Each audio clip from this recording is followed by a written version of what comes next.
Hey guys, how's it going? Alan with Alan's O-Scale Trains again. Welcome back. Okay, so I got the Centipede Mike's Train House Proto 2 Centipedes out, and before I put them on the track, I was going to service them. I noticed when I looked at the bottom that they've never been on the track. The rollers are brand new. The wheels have no wear on them. So I've taken them apart, and I'm going to flip the camera now and show you guys. I've already serviced one and put it on the track. But the smoke units were really dry, so I got to re-add. I've taken them apart. I could show you guys that, but I mean, it's not really all that exciting. Okay, so I have this out on the thing. These things, ridiculous things, have 10 screws in them. Now, if any of you guys have one or buy them, the second set in from the front hold up your guys that are in the cab area. So you don't have to take those out to remove the shell. You just have the 5 going back through. And I'll show you a little trick I do. Like when you get these screws that come out that are like covered in the plastic where they've chewed the plastic up, I take my thumbnail and clean them. But I also take a little drop of grease and put down in the post to keep it from going up. Now I bought a couple of these little deals on, I think, either eBay or Amazon. They're little aluminum funnels that I use to add smoke. So what I'm going to do is I'm going to set the camera down, turn this around here, and I'm going to put some smoke fluid into each.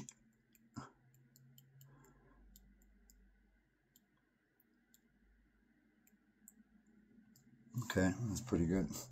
When I start out like that, like these have never had fluid in them. And the guy who, they were turned off from the factory.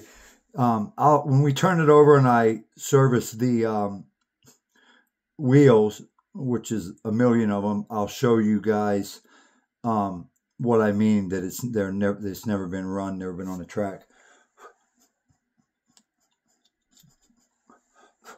Okay, so cool. Set that aside now. So, other than that, everything looks pretty good. What I'm going to do now is what I usually do, because a couple of these were really hard getting out. So, I have this little deal here, and it's got this on it. And I just take that, get it a little bit damp, and I run it down in there just so that it, because these things are so brittle, and I've had so many of them, especially on my coach cars, break on me, and then you got to tear them apart, get all the pieces, crazy glue them on there, get them back in. You know, sometimes I use hot glue, sometimes I use crazy glue, super glue. But yeah, these guys have never been run. Now the front unit, the A unit, had it didn't have one of the 9-volt. It had the 2 blue batteries in the battery pack, and that was in the thing. It was right here in the back on a little stand.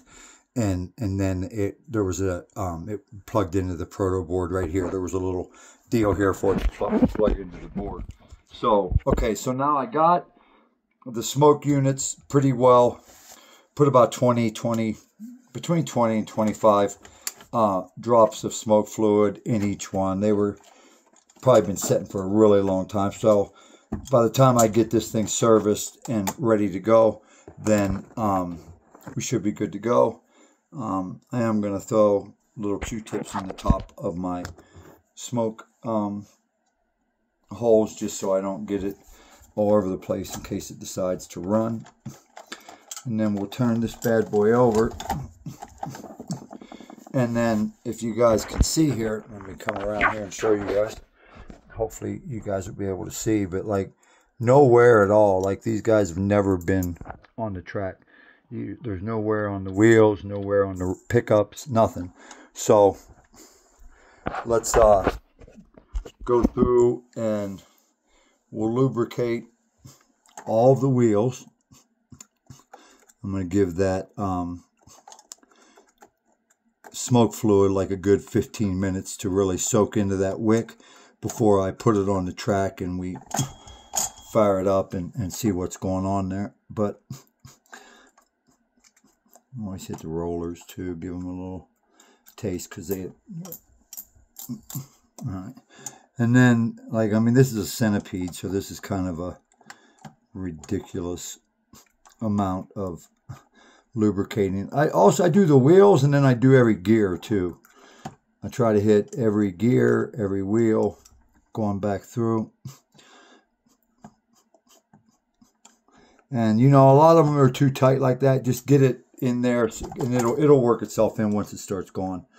But always make sure, especially on an engine like this, it's a Proto 2, and it's just somebody's got it and either displayed it or, you know, I believe a lot of people just get them and put them in a box and they end up in a closet and they don't have a layout, so they don't run them. And, you know, because that was me for a long time. I didn't have a layout for a while and I just couldn't take it anymore because I had trains stacked up floor to ceiling in every room of my house and no way to run them. And I'm like, man, I spend all this money on trains, too much money on trains.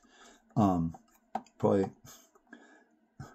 good thing I'm single because I don't think anybody would put up with the amount of money I probably spend a year on train auctions. But you guys know me, like I'm the train bargain hunter. Okay, so I gave all the wheels a drink.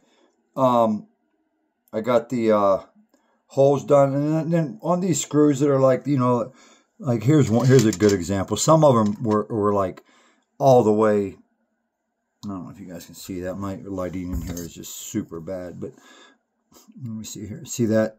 And I just take a fingernail and clean that out. You know what I mean? Just clean them babies out and then pop them into your deal. They sell these on Amazon too. I swear by them. I recommend everybody get one. It'll go so far, but then this thing needs a good charge on it. But sometimes it'll get them almost all the way in. Usually these ones that have been like rough getting in, it will get it about halfway, 3/4 of the way in there. Make sure we're lined up good. Yeah, that one's not gonna. Let's take him back out.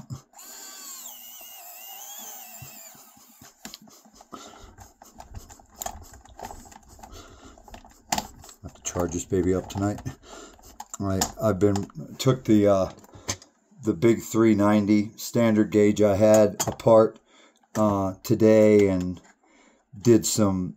I had a couple of little tiny nicks on it and stuff, and I went through and fixed all that, fixed all the little stanchion pins that hold the railing and stuff on the engine back, and got those all fixed. A couple of them, of course, broke off. I ordered, I think 15 of them from Trains in the Attic on eBay, the brass ones.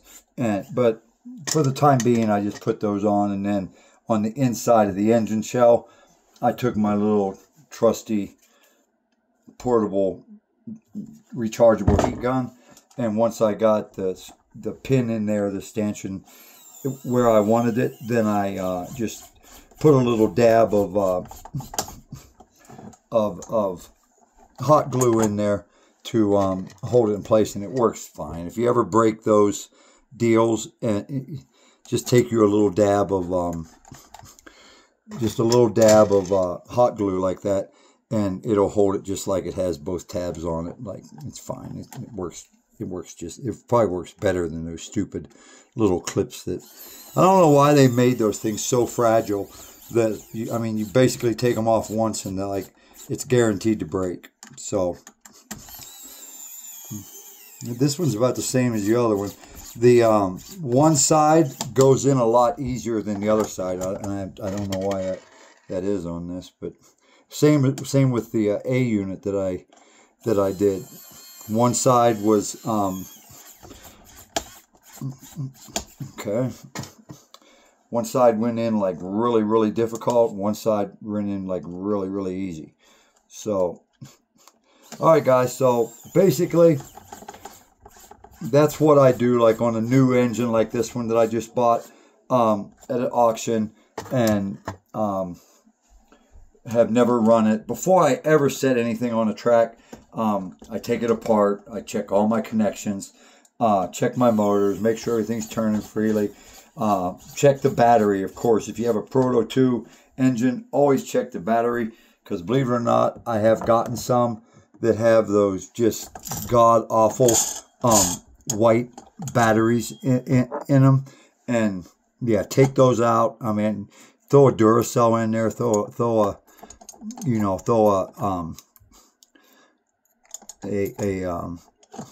Duracell, one of those, what are they called? What's the other one? What the hell are they? Energizer. Yeah, there you go. Energizer. Duracell, Energizer. Anything works. Wait, this thing sounds terrible. Get that oil working. And we'll have to run this around the track all the time. Alright, guys. So, I'm going to stop the video right there. That's basically how I service these guys. Oh, that one came out. Because they do leak. Alright, there we go. So, yeah, these little guys right here, they come in, if you, I want to say eBay, but they give you two of them, two little aluminum funnels like that to put in your engine. I know that the Lionel gives you the little plastic ones, but I just thought these were really gangster. And I think they were 15 bucks on Amazon or something. And this big, like, 7-ounce deal here, I think it's called CJ's, like, warehouse and trains. It's like 12 or 13 bucks for this. I mean, that's an amazing price for 7 fluid ounces. I picked up that, and then I picked up a bottle of the cedar. So, like, here's my smoke unit bottle. I'll turn this around. You guys see, I got a Jay's original cedar, JT's. I got a wood stove by Lionel. I think we got a Lionel. What's that? Pine scented. We got a fireplace, campfire, Christmas pine, and coal-fired steamer. So yeah, that's my smoke, my little smoke collection right now. I try to keep it going, like make sure I have enough for the season. Anyway.